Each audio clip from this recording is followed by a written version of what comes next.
오늘 말씀은 이제는 죄에 관심이 없습니다 라고 하는 제목으로 우리 말씀 함께 나누겠습니다. 바울은요 정말 대단한 사람입니다.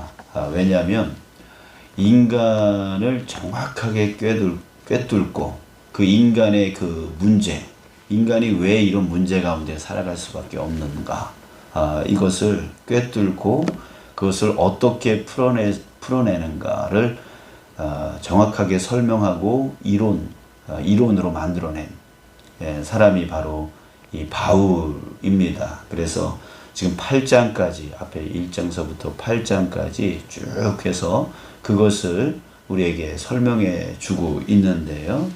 자, 그것을 우리가 다시 한번 정리를 해보면, 아담과 하와의 그 죄 이후에 인간은 그 죄의 문제를 스스로 해결하려고 끊임없이 노력해 왔습니다.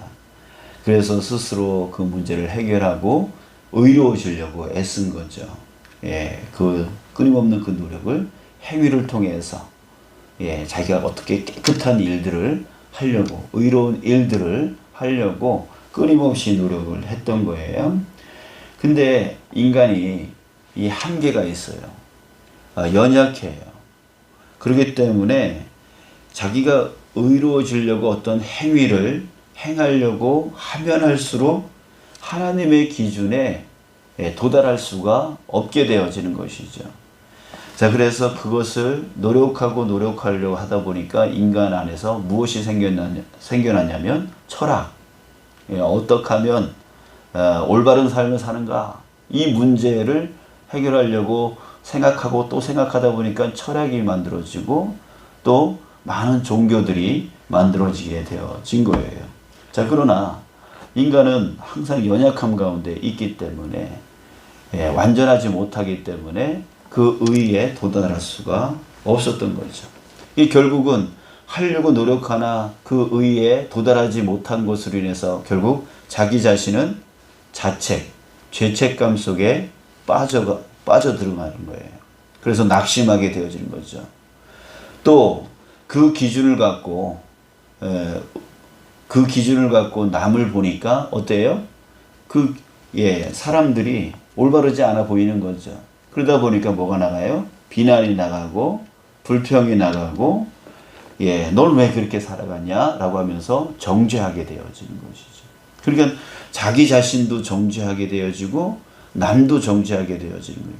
자꾸만 의라고 하는 그것을 기준으로 삼아서 나를 보고 그 의라고 하는 것을 갖고 남을 보게 되어지니까 자기도 자책, 죄책감 속에 빠지고 남도 자꾸만 비난하고 정죄하게 되어지는 그 삶을 살아가는 거예요. 그러다 보니까 평강이 깨져요. 자기 자신도 평강이 깨지고 다른 사람한테도 평강을 깨뜨려요. 서로 상처를 주고 서로 상처를 받고, 그런 삶 가운데 살아가는 거죠. 이게 바로 지금까지의 그 인간의 삶인 거예요. 그 죄. 결국은 죄의 종으로 살아가는 거예요. 죄에 얽매여서 이 죄를 어떻게 해결하나? 어떻게 하면 의로워질 수 있을까? 이 죄의 그 굴레 안에서 벗어나지를 못하는 거죠. 결국 죄의 종으로 살아갈 수밖에 없었고, 그래서 그 안에서 평강이 깨어지고 괴로움 속에 빠져 들어가는 거예요. 자, 이게 지금까지 그 아담과 하와가 죄를 지은 그 이후로 그 죄성이 그 안에 있는 그 인간의 모습들을 이렇게 말을 해준 거죠. 자, 그래서 바울은 이것을 어떻게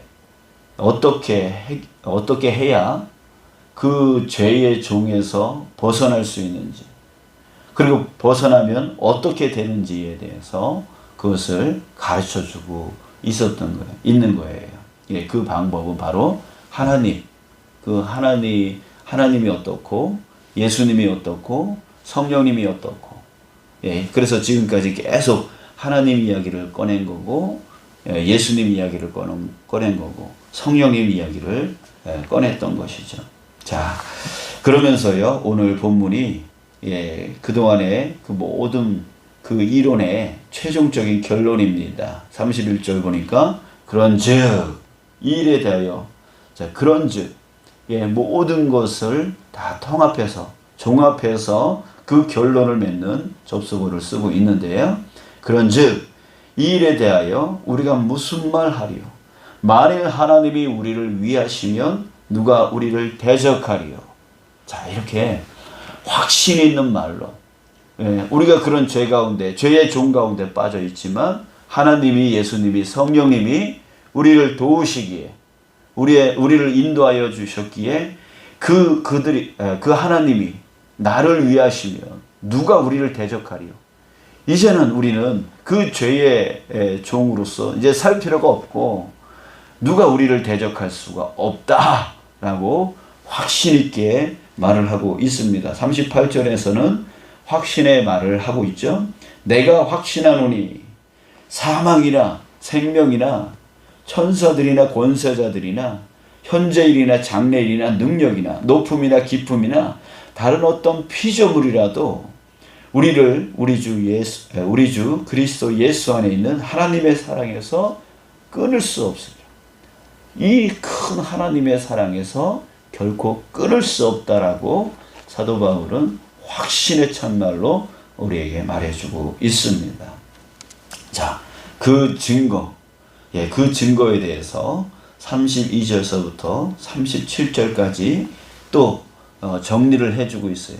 하나님이 어떤 분인지, 예수님이 어떤 분인지, 성령님이 어떤 분인지, 그것을 정리해주고 있는 거예요.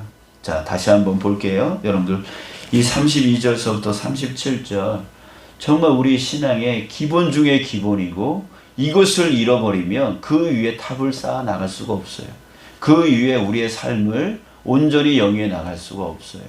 여러분들, 이 32절부터, 사실은 이 31절부터 39절, 여러분들 우리가 몇 년 전에 이 말씀 암송했던 말씀이잖아요. 너무 중요한 말씀이라서 암송했던 말씀인데 여러분들 우리 다시 한번 기억합시다. 자, 32절 다시 한번 봐요. 우리 읽을게요. 같이 시작. 자기 아들을 아끼지 아니하시고 우리 모든 사람을 위하여 내주시니가 어찌 그 아들과 함께 모든 것을 우리에게 주시지 아니하겠느냐. 자, 자기 아들을 아끼지 아니하시고 누구에 대한 이야기일까요? 바로 하나님에 대한 얘기. 하나님의 사랑이 얼마나 큰지에 대해서 말해주고 있는데 하나님의 사랑은 바로 자기 아들을 아끼지 아니할 때 누구를 위해서요? 우리를 위해서, 나를 위해서요.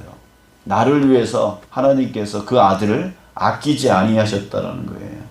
아시죠? 예, 그 아들을 나를 구원하시기 위해서 이 땅 가운데 보내시고 십자가에 죽이시기까지 하면서 지금 내가 구원받은 거예요. 내가 하나님의 자녀 되어진 거예요. 여러분들 그 아들까지 나를 구원하기 위해서 그 아들까지 내어주신 이가 어찌 그 아들과 함께 모든 것을 우리에게 주시지 아니하겠느냐. 여러분들 어찌 우리에게 주시지 않겠습니까? 우리가 구하는 거 어찌 주시지 않겠습니까? 그 아들까지 줬는데. 예, 여러분들 우리 이 믿음이 있기를 소원합니다. 하나님이 뭐 나 사랑하겠어? 하나님이 나에게 뭐 이런 거 채워주겠어? 하나님이 내 기도 들어주시겠어? 여러분들 이 의심할 필요가 없는 거예요. 그 아들까지 주신 분이 나를 구원하기 위해서 그 아들까지 주신 분이 어찌 내 기도를 어찌 안 듣겠습니까? 그 정도로 나를 사랑하시는 분이 어찌 내 말에 귀 기울이지 않으시겠습니까? 여러분들 하나님의 그 큰 사랑을 결코 의심할 필요가 없는 줄 믿습니다. 예. 또 33절부터 35절 우리 천천히 읽겠습니다. 자, 이것은 예수님에 대한 말씀입니다. 예수님에 대한. 자, 천천히 시작. 누가 능히 하나님께서 택하신 자들을 고발하리요. 의롭다 하신 이는 하나님이시니 누가 정죄하리요. 죽으실 뿐 아니라 다시 살아나신 이는 그리스도 예수시니 그는 하나님 우편에 계신 자요 우리를 위하여 간구하시는 자신이라. 누가 우리를 그리스도의 사랑에서 끊으리요. 환난이나 곤고나 박해나 기근이나 적신이나 위험이나 칼이랴. 자, 누가 고발하겠냐. 하나님께서 택하신 자들은 누가 고발하냐. 누가 우리를 죄 있다라고 고발할 수 있느냐라고 하는 거예요. 예, 없다란 얘기죠. 왜 없냐면 우리가 우리의 힘으로 우리가 어떤 행위로 의로워지는 게 아니라 하나님이 우리를 의롭다 해 주셨기 때문에 우리가 의로워진 거예요. 그러니까 우리는 여전히 죄를 지어요. 죄를 지어요. 그럼에도 불구하고 하나님이 우리를 의롭다 하신 거라고요. 우리가 의로워서 의로운 게 아니라 하나님이 우리를 의롭다 하시기 때문에. 왜 하나님이 우리를 의롭다 하셨을까요? 여전히 죄 짓는데 전혀 의롭지 않죠, 우리는. 근데 하나님이 우리를 의롭다 여기신대요. 자, 그 이유는 뭐냐면 34절. 자, 끝에 부분만 보겠습니다. 그는 하나님 우편에 계신 자여 우리를 위하여 간구하시는 자신이라. 누가? 예수님이요. 예수님이 하나님 우편에 지금 계시면서 우리를 대신해서 간구하신대요. 여기서 간구는 기도를 얘기하는 거지만, 예, 다른 말로 의미적으로 본다면 변호예요. 변호. 우리의 변호사가 되어 주신다는 거예요. 예, 우리의 변호사. 하나님께 우리의 변호사가 되어 주신다는 거죠. 우리를 계속 변호해 주신다는 거예요. 예, 저 사람은 나를 믿는 자예요. 그래서 저 사람은 내가 그의 모든 죄를 저 사람의 죄를 다 짊어지고 내가 십자가에 죽었던 그 사람이에요. 그러니까 하나님이 우리를 대변해 주시는 것이죠. 대변해 주는. 그러니까 하나님은 그 예수가 대변하는 그 모든 사람들을 의롭다 여기. 여전히 죄를 짓고 있지만, 그래서 사실은 의로운 사람이 아니지만 예수님이 간구해 주시고 변호해 주시기 때문에 우리를 의롭다 여겨 주시고 그 의로움으로 구원해 주신다라고 하는 거예요. 구원해 주셨다라고 하는 것이죠. 자, 그렇기 때문에 35절 누가 우리를 그리스도의 사랑에서 끊으리요? 환난이나 공고나 박해나 기근이나 적신이나 위험이나 칼이랴. 그 어떤 것으로도 그리스도의 사랑에서 끊을 수 없다는 거예요. 주님은 끊임없이 우리를 대신해서 변호해 주시고 간구해 주시는. 그렇기 때문에 우리가 정말 하나님 앞에 의로워진 거예요. 여러분, 그렇기 때문에 여러분 우리 자신을 이제는 자책하거나 죄책할 필요가 없는 거죠. 이제는 다른 사람들을 너 정죄, 너 죄 있다라고 정죄할 필요가 없는 거예요. 예수님께서 변호해 주시는 자가 되었다면 이제는 난 여전히 죄 가운데 연약하지만 그럼에도 불구하고 하나님 앞에 의로운 사람이에요. 하나님은 나를 의롭게 여기세요. 의롭게 여기세요. 그러니까 자책할 필요가 없어요. 죄책감 속에 빠질 필요가 없어요. 또 다른 사람들을 정죄할 필요가 없어요. 저 사람도 하나님의 은혜 아래 있는 사람이고 하나님의 사랑 안에 있는 사람이고 저 사람도 예수 그리스도가 간구하는 사람이고 변호해 주는 사람이다. 여러분들 우리가 이것을 깨달아야 돼요. 그래서 우리는 그 죄 가운데 끊어내고 그 죄의 종 가운데서 끊어내고 자유한 자 되어졌음을 여러분들 우리가 깨닫기를 간절히 소망합니다. 자, 마지막으로 우리 36절 37절 또 같이 읽겠습니다. 시작. 기록된 바 우리가 종일 주를 위하여 죽임을 당하게 되며 도살당할 양같이 여김을 받았나이다 함과 같으니라. 그러나 이 모든 일에 우리를 사랑하시는 이로 말미암아 우리가 넉넉히 이기느니라. 아멘. 자, 이건 뭡니까? 기록된 바 우리가 종일 주를 위하여 죽임을 당하게 되며 도살당할 양같이 여김을 받았나이다. 우리는 이 땅 가운데 이렇게 도살당할 양같이 여김을 받는 존재라고 하는 것이죠. 그러나 이 모든 일에 우리를 사랑하시는 이로 말미암아 우리를 사랑하시는 이가 누굴까요? 바로 우리의 연약함을 아시는 그 주님께서 우리에게 보내주신 영이신 하나님, 바로 성령인 거예요. 성령이 우리의 연약함을 도우신다 했잖아요. 그래서 그 성령님이 우리 안에 내주하고 계심으로 인해서 우리의 모든 삶을 지켜주시고 인도해 주시고 함께 해주시고 영원까지 이 땅 가운데서는 예수님이 재림하시는 그날까지 우리의 연약함을 도우시고, 또한 우리가 내세 바로 천국으로 들어갔을 때는 그 안에서 또 하나님께서 지켜주시겠죠. 자, 이렇게 우리가 넉넉히 이기는 삶, 능히 살아갈 수 있게 해주신다는 거죠. 누가? 바로 성령님이요. 자, 이렇게 나를 위해서 자기 아들을 아끼지 아니하시고 아끼지 아니하셔서 우리를 하나님의 자녀로 삼아주신 그 하나님의 사랑이 있는데 어찌 하나님이 우리를 듣지 아니하시겠느냐? 어찌 다른 것을 주시지 아니하겠느냐? 우리가 정말 예수 그리스도께서 우리를 위하여 끊임없이 정말 이 땅 가운데 십자가의 죽으심으로 우리의 죄를 대변해 주셨고, 또 하나님 보좌 우편에 계시면서 끊임없이 또 우리를 대신해서 죄 없다 대변해 주시는 그 주님이 계시는데, 우리가 왜 이제 죄의 종에 묶여 살아갈 필요가 있냐 이거죠.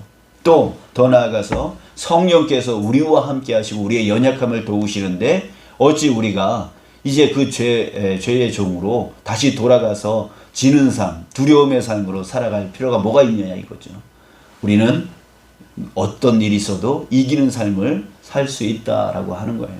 여러분, 바로 이게 나예요. 바로 이게 우리예요.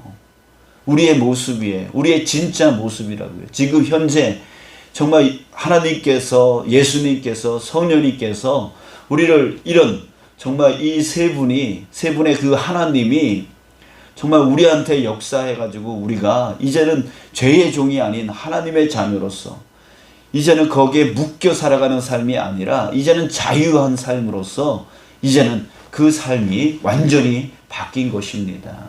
이제는 묶여 살 필요가 없어요. 이제는 염려하는 삶을 살 필요가 없어요. 어떤 것으로도 사망이나 생명이나 천사들이나 권세자들이나 현재일이나 장래일이나 능력이나 높음이나 기쁨이나 그 어떤 피조물이라도 우리를 그리스도 예수 안에 있는 하나님의 사랑에서 결단코 끊을 수 없는 자 되어졌음을 믿습니다. 여러분들, 이 믿음이 결코 흔들리지 않는 저와 여러분들 되어지길 축복합니다.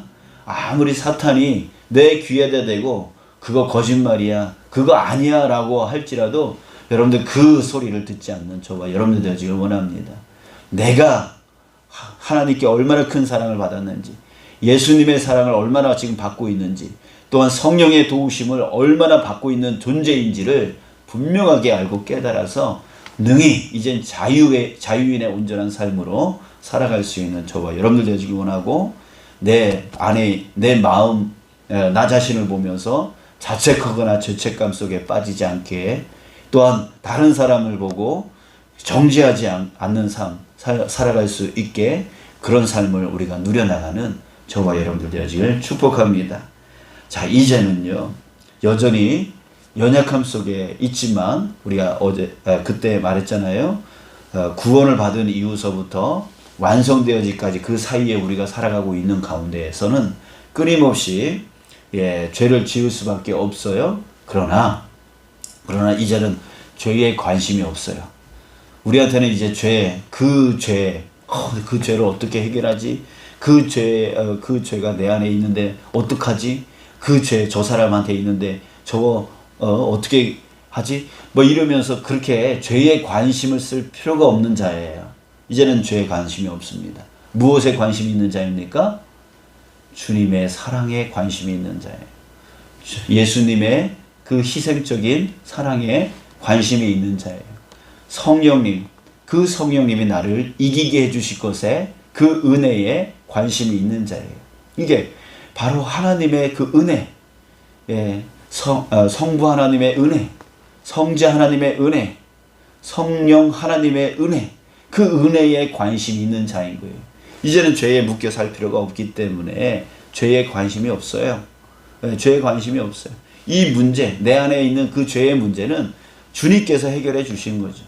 그러니까 우리는 은혜에만 관심이 있는 자이죠. 그 은혜에 관심이 있다 보니까 뭐예요? 그 은혜에 대한 감사의 마음이 우리 안에 충만해질 수밖에 없는 거예요. 감사하는 자는 어떤 삶을 살아요? 그 은혜를 갚으면서 살아가는 거죠. 예. 그래서 그 은혜에 대한 그 감사로 사는 사람은요, 삶이 바뀔 수밖에 없어요. 왜요? 감사하니까. 그 감사를 갚고 싶으니까. 자, 그래서 어떤 삶을 살게 되어지냐면 하나님이 싫어하는 것을 싫어하게 되어져요. 하나님이 죄를 싫어하잖아요. 그러니까 우리 마음 안에도 죄를 싫어하게 되어져요. 죄를 싫어하게 되어져요. 그래서 죄로부터 나도 모르게 멀어지게 되어지는 거예요. 예, 멀어지게 되어져요. 또 두 번째는 하나님이 좋아하는 것을 내가 좋아하게 되어져요. 감사하니까, 그 은혜가 너무 감사하니까 하나님이 좋아하는 것을 나도 좋아하게 되어지죠. 그래서 하나님 뜻을 듣게 되어지는 거예요. 하나님이 뭘 좋아하시나, 하나님이 어떻게 살라고 하시나, 예, 이것에 관심이 있는 거예요. 그래서 하나님의 뜻을 기쁨으로 살아가게 되어지는 것이죠. 결국 은혜에 관심을 갖고 그것에 감사로 반응해 나가는 사람은 하나님이 싫어하는 것을 나도 싫어하게 되어지고 하나님이 좋아하는 것을 나도 좋아하게 되어져서 결국 죄로부터 여전히 죄를 짓고 있지만 점점 그 죄로부터 멀어지게 되어지고, 나도 모르게 전에는 그 죄를 어떻게 해결해야 되나, 내 힘으로 내 능력으로 죄의 문제를 해결하려고 애썼어도 그 죄의 문제에서 헤어나오지를 못했었는데, 이제는 은혜에 관심을 갖고 살아가게 되어지니까 하나님이 좋아하는 것을 나도 좋아하게 되어지고 하나님이 싫어하는 것을 나도 싫어하게 되어지니까 나도 모르게 그 죄로부터 멀어지게 되어지고 의로운 삶을 살아가게 되어지고 그 율법의 기준에 맞춰 살아가는 사람이 되더라라고 하는 거죠. 이게 바로 은혜의 사람의 삶이에요. 여러분, 이제 죄에 관심을 두지 마시고 주님이 내게 베풀어 주신 은혜에 관심을 가지며 살아가는 저와 여러분들 되시길 축복합니다. 그래서 그 은혜의 감사로 반응하며 살아가면 그 죄는 나도 모르게 사라지는 거예요. 예, 나도 모르게. 사탄이 우리 귀에다 대고 뭘 생각하게 만드냐면 너 죄 지었잖아, 너 잘못했잖아. 예, 자꾸만 사탄이 우리한테 그 소리 하고 있는 거예요. 자꾸만 죄에 관심을 가지라고 말하고 있는 거예요. 우리 이제는 죄에 관심이 없습니다. 우리는 은혜만 관심이 있습니다. 하나님이 나를 얼마나 사랑했는지, 예수님이 얼마나 나를 위해서 희생해 주셨는지, 또 지금도 희생하고 계시는지, 또 성령님이 얼마나 나를 도와주시는지, 그거에만 관심이 있는 자, 우리가 그 삶을 살아가는 저와 여러분이 되시길 축복합니다. 네, 기도하겠습니다. 아버지